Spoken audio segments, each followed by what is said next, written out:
Hello everyone, मैं रवि कुमार फिर से आपका एक बार स्वागत करता हूं आपके इस यूट्यूब चैनल RJVITL चैनल के माध्यम से हम लोग एंटिटी से रिलेटेड कोर्सेज के बारे में पढ़ रहे हैं, जिसमें हमारा पेपर 4 चल रहा है।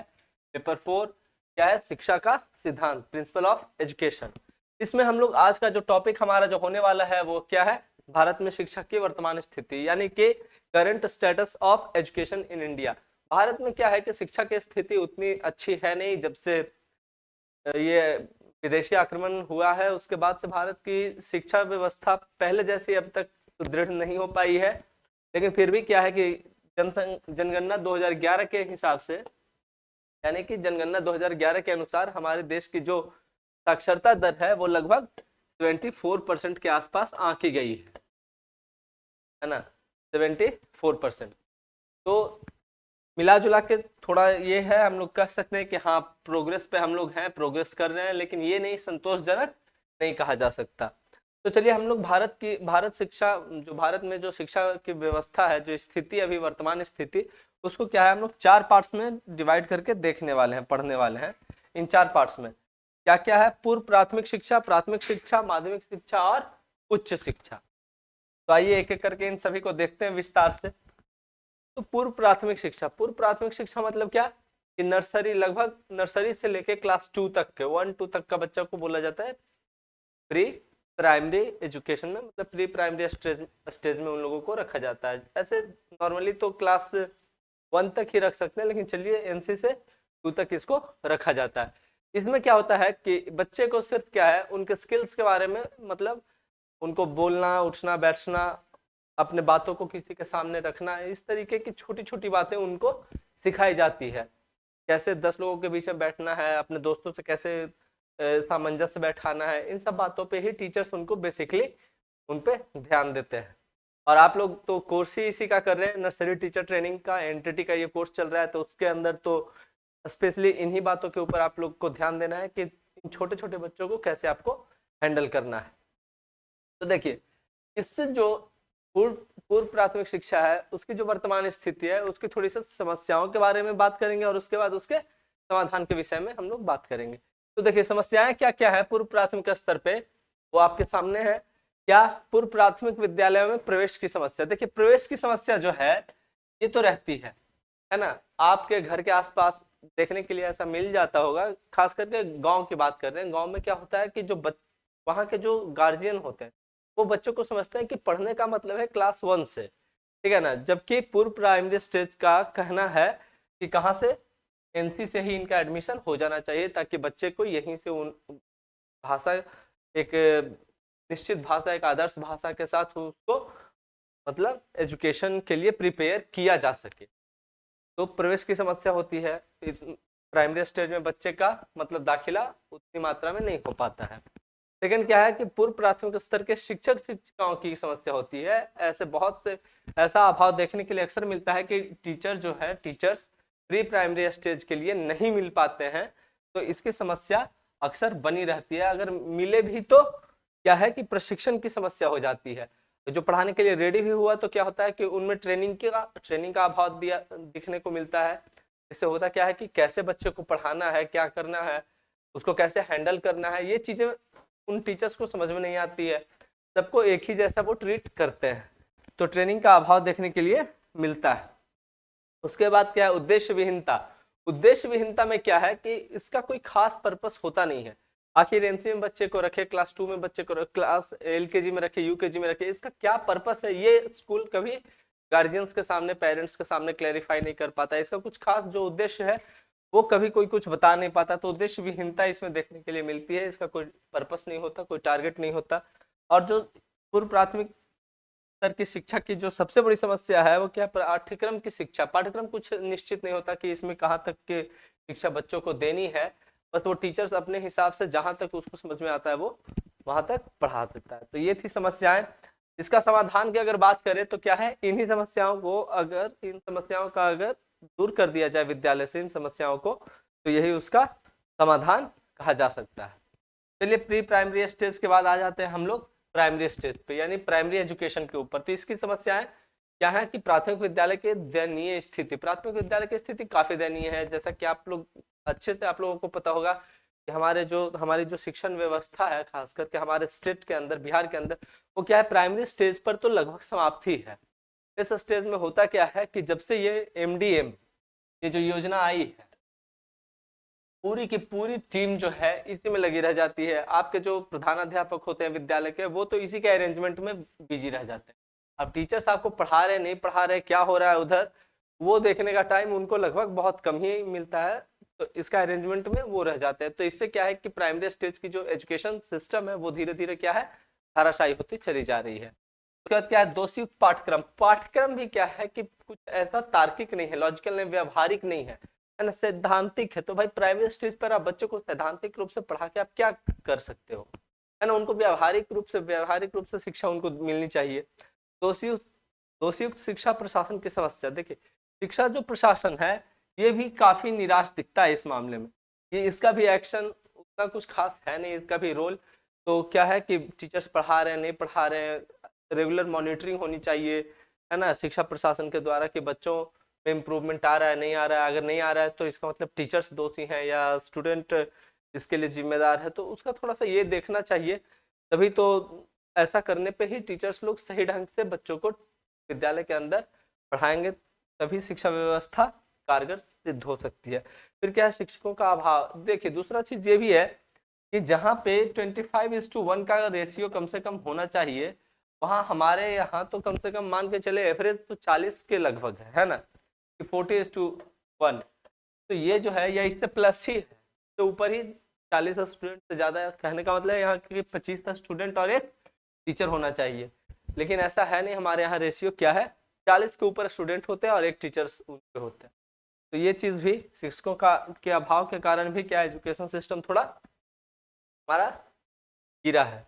उसके बाद क्या है, सामाजिक चेतना का अभाव। देखिए, लोगों में भी इस बात का अवेयरनेस का बहुत अभाव देखने के लिए मिलता है कि गार्जियंस लोग उतने एक्टिव होते नहीं है। अगर बच्चे अगर पढ़ रहे हैं नहीं पढ़ रहे, उनकी रेगुलर मॉनिटरिंग आपको घर पे करनी ही पड़ती है। अगर आप घर पे अगर आप अपने बच्चों को नहीं देख पाएंगे, कि नहीं देख समय नहीं दे सकेंगे कि हाँ वो क्या पढ़ रहे हैं नहीं पढ़ रहे हैं, तो बताइए उनकी समस्याओं को आप कैसे समझ सकते हैं। और जब तक आप उनकी समस्याओं को नहीं समझिएगा तो विद्यालय में जाकर आप क्या है, बच्चों के सामने बैठिए, आप उनकी समस्याओं को समझिए और उसके हिसाब से आप विद्यालय में क्या है जाके आप उनके टीचर्स को बताइए कि हाँ ऐसा है कि हमारा बच्चा ये चीज नहीं समझ पा रहा है, उस पर थोड़ा ज्यादा ध्यान दीजिए या जो भी। तभी टीचर्स क्या है कि थोड़ा और ज्यादा अलर्ट रहेंगे और आपके बच्चे के ऊपर विशेष ध्यान देंगे। फिर क्या, सामाजिक चेतना तो हो गया। उसके बाद भाषा की समस्या। भाषा की समस्या बच्चों में अक्सर ये, बच्चों को इसकी समस्या से का सामना करना पड़ता है। होता क्या है कि बच्चे अक्सर क्या होता है, एक जगह से दूसरी जगह, अगर मान लीजिए किसी के भी ऐसे गार्जियन का मतलब कहीं जॉब है, कोई सेंट्रल जॉब है, तो एक स्टेट से दूसरे स्टेट, एक जगह से दूसरे जगह आने जाने का हो जाता है। तो जब स्कूल ट्रांसफर होता है तो उसमें क्या होता है कि बच्चों के सामने जो सबसे बड़ी समस्या होती है, भाषा की समस्या आती है कि वो लोगों से अपने विचारों को व्यक्त नहीं कर पाता, अपनी बातों को नहीं रख सकता। टीचर्स जो पढ़ाते हैं वो भाषा थोड़ा सा उनको समझने में परेशानी कठिनाई होती है। तो फिर ऐसे स्थिति में बच्चों के सामने क्या है कि भाषा की समस्या देखने के लिए मिलती है। ऐसे कंडीशंस में टीचर्स को चाहिए क्या कि आप उसी भाषा का प्रयोग करें जो कि बच्चे उसको आसानी से सरलता पूर्वक समझ जाएं। चलिए, इसके बाद और इन समस्याओं का समाधान यही है कि इन सभी समस्याओं को उपयुक्त रूप से विचार विमर्श, आपस में विचार विमर्श के साथ, गार्जियंस के साथ विचार विमर्श करके इनको दूर कर दिया जाए। नेक्स्ट है माध्यमिक शिक्षा। माध्यमिक शिक्षा में क्या है, सेकेंडरी एजुकेशन में, कि इसमें थोड़ी जो समस्याएं हैं थोड़ा सा चेंज हो जाता है। प्राइमरी लेवल से थोड़ा सा इसमें चेंज देखने के लिए मिलता है। इसमें जो समस्याएं हैं उसमें क्या है, उद्देश्यहीनता की समस्या है। उद्देश्यहीनता वही बात है, फिर से यहाँ देखिए, पर्पसलेस यहाँ पे एजुकेशन है। मतलब आप पढ़ा तो रहे हैं, सेकेंडरी लेवल पे आप बच्चों को पढ़ा रहे हैं, लेकिन किस पर्पस के लिए पढ़ा रहे हैं, उनका क्या पर्पस है, पढ़ के क्या करेंगे, उसकी समस्या थोड़ा सा यहाँ पे देखने के लिए बच्चों को ये क्लियर नहीं रहता है। 9th-10th के बच्चों को, 10th तक के बच्चों को, कि आगे जाके करना क्या है, फ्यूचर क्या है, किसमें किधर जाना है, उनको आगे के विषय में कुछ उतना ज्ञान उस समय नहीं रहता कि आगे के फील्ड में क्या करना है नहीं करना है। सेकंड क्या है, सेकंड ये शिक्षक की दोषपूर्ण नीति। जो एजुकेशन पॉलिसी है उसमें भी काफी ज्यादा ये देखने के लिए मिलता है कि शिक्षा की जो नीति है वो काफी दोषपूर्ण है। उनका कुछ भी मोटिव क्लियर नहीं है। भाई आप क्या है कि आप अगर एजुकेशन पॉलिसी बनाते हो तो उसमें ये बात क्लियर होना चाहिए कि आप बच्चे को किस ओर ले जाना चाहते हो, उसका मोटिव बिल्कुल क्लियर होना चाहिए, ठीक है ना। तीसरा है व्यावसायीकरण की समस्या। बच्चे पढ़ लिख तो लेते हैं लेकिन क्या है कि वो वोकेशनल या ट्रेडिशनल लाइंस के ऊपर वो नहीं जा पाते, व्यावसायीकरण की ओर वो नहीं बढ़ पाते, क्योंकि शिक्षा व्यवस्था क्या बताया अभी हमने कि दोषपूर्ण है। इससे क्या है कि हम बच्चों को अभी अभी इसके जस्ट पीछे हमने बताया था कि क्या हमारे यहाँ का एजुकेशन जो सिस्टम है वो क्या है, ज्यादातर सैद्धांतिक है, व्यवहारिक है नहीं। तो बच्चे बुक से तो पढ़ लेते हैं लेकिन जब उनको सामने से वो चीज करना होता है तो उसमें उनको काफी ज्यादा हेजिटेशन देखने के लिए मिलता है, या ऐसा है कि वो उससे पहले कभी किए नहीं होते हैं तो थोड़ा सा उनमें हिचक होता है, तो वो व्यावसायीकरण की ओर जल्दी से नहीं बढ़ पाते हैं। फिर है दोषपूर्ण परीक्षा प्रणाली। हमारे यहाँ जो एग्जामिनेशन सिस्टम है वो काफी दोषपूर्ण तरीके से है। ऐसा है कि अंकों के आधार पे हम लोग बच्चों की योग्यता को माप देते हैं।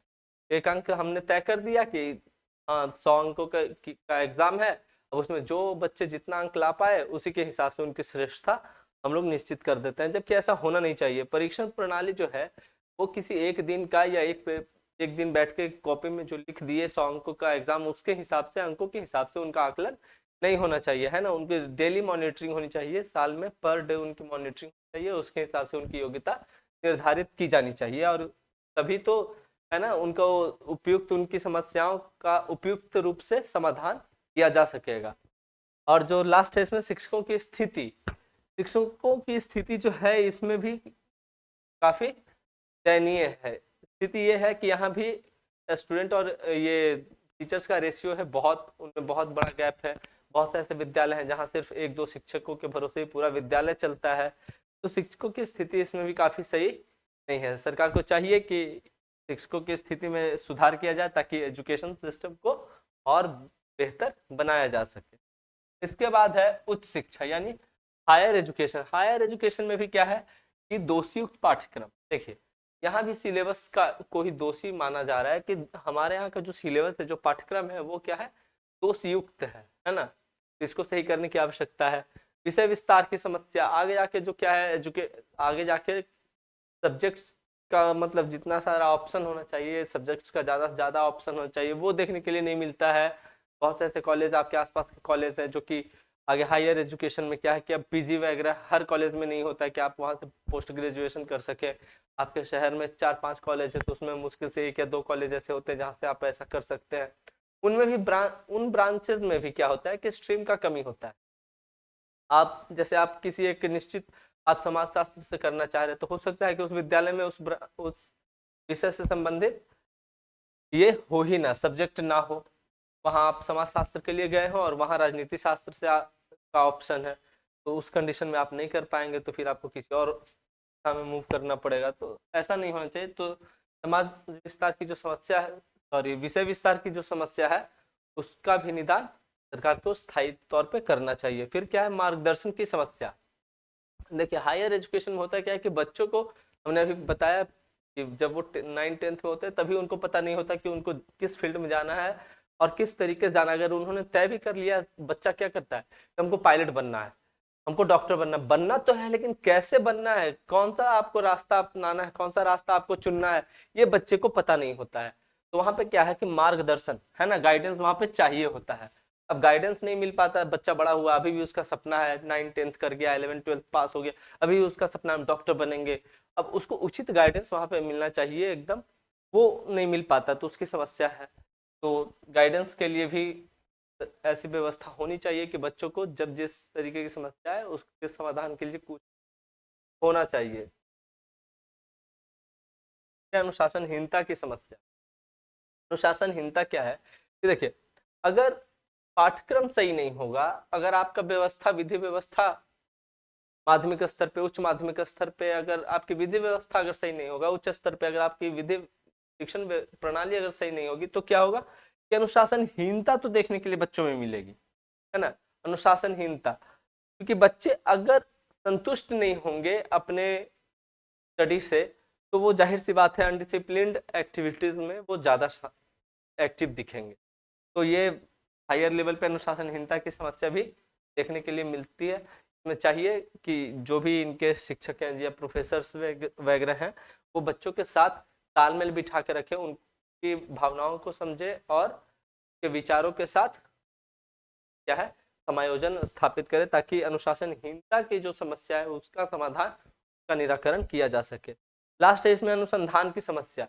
बच्चे क्या है कि एमएससी कर गए, बीएससी कर गए, एमएससी कर गए, अब क्या है उनको रिसर्च, किसी भी फील्ड में उनको रिसर्च करना है, रिसर्च के लिए उनको पर्याप्त संसाधन नहीं मिल पाता है, जिसके कारण क्या है कि वो रिसर्च नहीं कर पाते हैं। अनुसंधान का क्या होता है, इंग्लिश रिसर्च होता है ना।